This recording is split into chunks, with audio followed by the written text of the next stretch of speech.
মোহাম্মদ জুনায়েদ ইসলাম। পড়ালেখা করছি রূপসা সরকারি কলেজ খুলনা এবং সেই সাথে সাথে আমি বিভিন্ন মানবিক সংগঠন এবং সমাজসেবামূলক সংগঠনের সাথে যুক্ত আছি।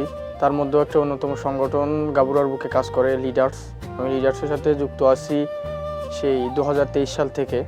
লিডার্স মাঠ পর্যায় থেকে বিভিন্ন ফিল্ডে এসে অনেক এক্সপার্ট যারা ছিল বা সেই সময় যারা সমাজসেবা কাজের সাথে যুক্ত ছিল তাদেরকে নিয়ে একটি টিম গঠন করে সূর্যমুখী কিশোর কিশোরী দল, এবং তখন সেই দলের সভাপতি করা হয় আমার।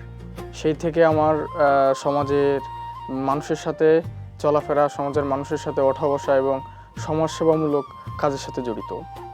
এবং আমি লিডার্স থেকে বিভিন্ন প্রকার প্রশিক্ষণ পেয়েছি, যেমন নারী নির্যাতনের রোধ করার যে বিষয়টা আছে, বাল্যবিবাহর বয়সসীমা, বাল্যবিবাহ কীভাবে প্রতিরোধ করব।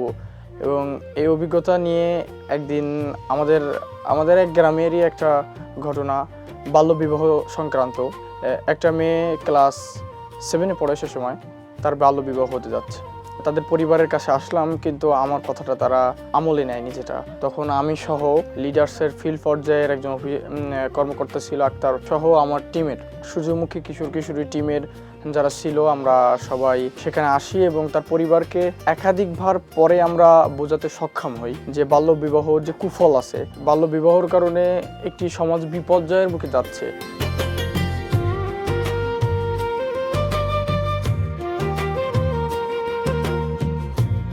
আজকে সে রিফা, যার কথা বলছিলাম, সে এখন বাল্যবিবাহর সেই থেকে সেই রিফা আজ বেরিয়ে এসে সে এখন পড়ালেখা করছে ক্লাস 9। এবং তার পরিবারের সাথে আমাদের প্রতিনিয়ত কথা হয়। তার পরিবার আমাদেরকে কথা দিয়েছে যে রিফাকে শুধু 9-10-এর মধ্যে সীমাবদ্ধ নয়, রিফাকে আরও উচ্চ শিক্ষা দেবে এবং সমাজের একজন আদর্শ নাগরিক হিসেবে গড়ে তোলার লক্ষ্যে তারা রিফাকে নিয়ে তারা স্বপ্ন দেখছে।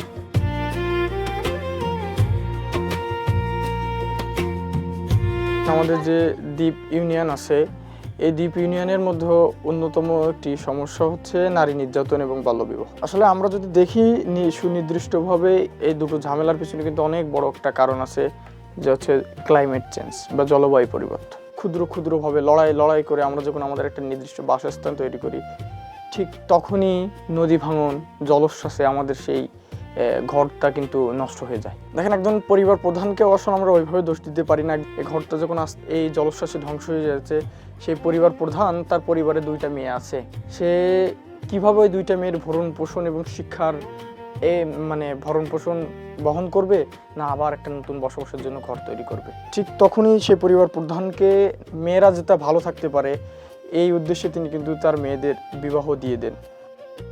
নদী ভাঙন আমাদের মানুষের জীবনযাত্রাকে এত পরিমাণ নিম্ন দিকে গাবিত করছে, যার কারণে হচ্ছে বাল্যবিবাহ, যার কারণে হচ্ছে নারীর প্রতি সহিংসতা, নারী নির্যাতন, যা আরও একটা বড় কারণ হচ্ছে শিশু শ্রম।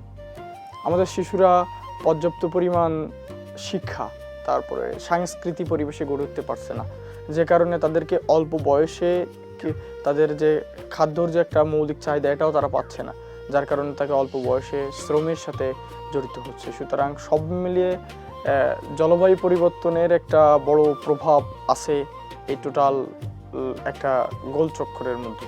আমি সহ আমার টিম সেই 2023 সাল থেকে কাজ করছি এই মানুষকে সচেতন করা। আমরা আমাদের একটা শিক্ষিত সমাজ যাতে গড়ে তুলতে পারি, আমরা যাতে নারীরা যে কাজগুলো করছে, নারীরা যে পরিশ্রমগুলো করছে, নারীদের যথাযথ সম্মান দিয়ে আমরা নারী নির্যাতন যাতে না হয়, এই সব কিছুর থেকে আমি সহ আমার দল অ্যাওয়ারনেসমূলক কাজ করছি। আমাদেরকে এত সুন্দর একটা টিম, শুধু যে টিম গঠন করে লিডার্স, এম্বাসি অফ সুইডেন বা মানুষের জন্য ফাউন্ডেশন থেমে নেই, তারা আমাদেরকে এর সাথে বিভিন্ন প্রশিক্ষণ দিচ্ছে, কিভাবে মাঠ পর্যায়ে কাজ করতে হবে, কিভাবে আমাদের অধিকারটা আদায় করতে হবে, এইটা তারা শিক্ষা দিচ্ছে। এজন্য তাদেরকে আমরা আমাদের পক্ষ থেকে অনেক অনেক ধন্যবাদ জানাই, তাদেরকে থ্যাঙ্কস জ্ঞাপন করছি আর কি।